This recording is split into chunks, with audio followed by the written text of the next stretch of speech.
बिहटा में जो घटना घटी है बेहद दुर्भाग्यपूर्ण है। बिहार में क्राइम और क्रिमिनल्स के साथ नो कॉम्प्रोमाइज की नीति है।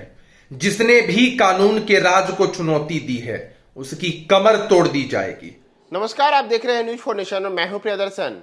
बिहार में सुशासन की दावे और बातें तो बड़े स्तर पर होती हैं, लेकिन खनन माफियाओं का इस प्रकार का आतंक बिहार में देखने को मिला है, जिसमें खनन माफियाओं ने न केवल पुलिस कर्मियों को दौड़ा दौड़ा करके पीटा, बल्कि जो खनन विभाग की ओर से माफियाओं के वाहन जब्त किए गए थे उसे भी वे अपने साथ छुड़ा कर ले गए।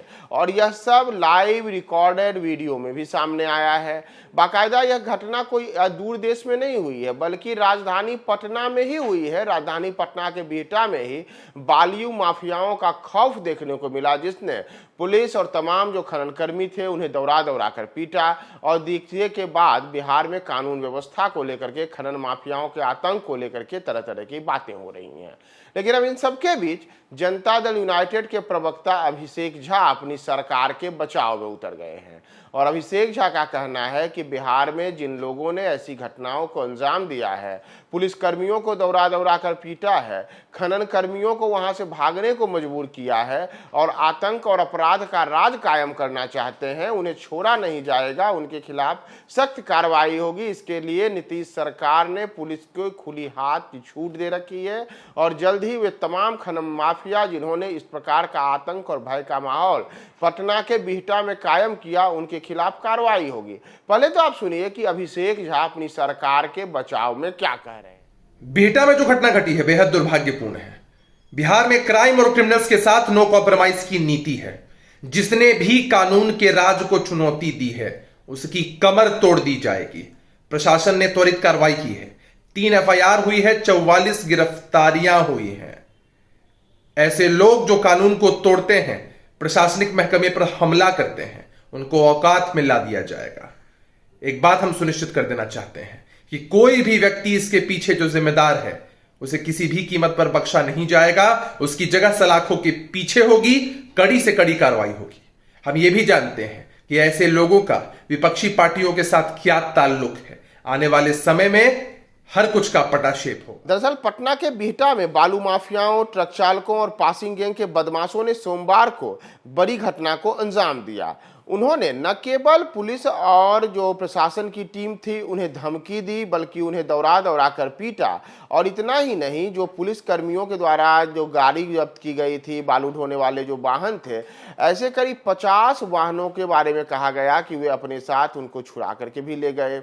और इन सब के बीच हालांकि पुलिस ने भी कार्रवाई की और पुलिस के द्वारा जो कार्रवाई हुई उसमें करीब 44 लोगों की गिरफ्तारी की बातें की जा रही हैं, करीब 50 गाड़ियों की जब्ती की बातें की जा रही हैं। साथ ही साथ अलग अलग तरीके से इन जो माफिया हैं उनके खिलाफ खनन अधिकारियों और पुलिस के द्वारा बड़े स्तर पर कार्रवाई की बात हो रही है।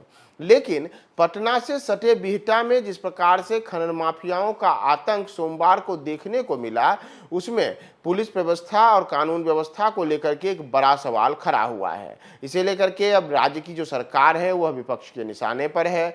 शुरू से ही कानून व्यवस्था को लेकर के विपक्षी दल भारतीय जनता पार्टी के द्वारा सरकार को निशाने पर लिया जाता रहा है। और इन सबके बीच कल की जो घटना सामने आई है उसमें माफियाओं की दबंगई जिस प्रकार से देखने को मिली है, छापेमारी दल पर जिस प्रकार का जानलेवा हमला करने का सामने आया है माजरा, यहाँ तक कि महिला अधिकारियों को भी दौड़ा दौड़ा कर पीटने और पुलिस को भी छोड़ करके पूरी तरीके से वहां अफरा तफरी का जो माहौल देखने को मिला, उसके बाद अब सरकार और जो कानून व्यवस्था है वह विपक्ष के निशाने पर है कि क्या इस तरीके से बिहार में खनन माफियाओं का आतंक है, उनकी दबंगई है कि उनको अब किसी का डर भय भी नहीं है। और वह भी पटना जैसे ही जिले में, जहां पटना में महज 10-15 किलोमीटर दूर बिहटा में इस प्रकार की घटना होती है और दिन दहाड़े पुलिसकर्मियों और खनन अफसरों को दौड़ा दौड़ा कर पीटा जाता है, उन्हें वहां से भगा दिया जाता है। तो इन सब के बीच अब अपनी सरकार के बचाव में जो जनता दल यूनाइटेड के प्रवक्ता हैं अभिषेक झा उतरे हैं। आपने उनके बारे में सुना कि उन्होंने किस तरीके से अपनी सरकार के बचाव के बारे में क्या क्या कह रहे हैं। लेकिन देखना महत्वपूर्ण होगा कि जिन दावों और बातों को अब अभिषेक झा कर रहे हैं, क्या वास्तव में वह खनन माफियाओं के खिलाफ शिकंजा कसने का सिलसिला अभी आगे आने वाले दिनों में हम देखेंगे, या फिर खनन माफियाओं की जो दबंगई है उस पर रोक इसी नहीं लगती है। साथ ही साथ जिस तरीके से अभिषेक झा ने यह भी कहा है कि खनन माफियाओं में कौन से लोग शामिल हैं, तो एक प्रकार से उनका निशाना कुछ वैसे राजनीतिज्ञों और राजनीतिक दलों की ओर भी है जो जिनके बारे में ये कहा जाता रहा है कि वे लोग खनन माफियाओं से साठगांठ कर करके बिहार में खनन का काला कारोबार चलाते हैं। तो एक तरीके से अभिषेक झा ने निशाने पे कई ऐसे लोगों को भी लिया है जिनके साठगांठ इन खनन माफियाओं के साथ रहते हैं, और माना जा रहा है कि उसमें कई ऐसे दल के भी नेता हैं जो आज के तारीख में इन चीजों को लेकर के नीतीश सरकार को घेर रहे हैं, लेकिन उनके ही दल के कई लोग खनन माफियाओं से साठगांठ करने के आरोपित रहे हैं।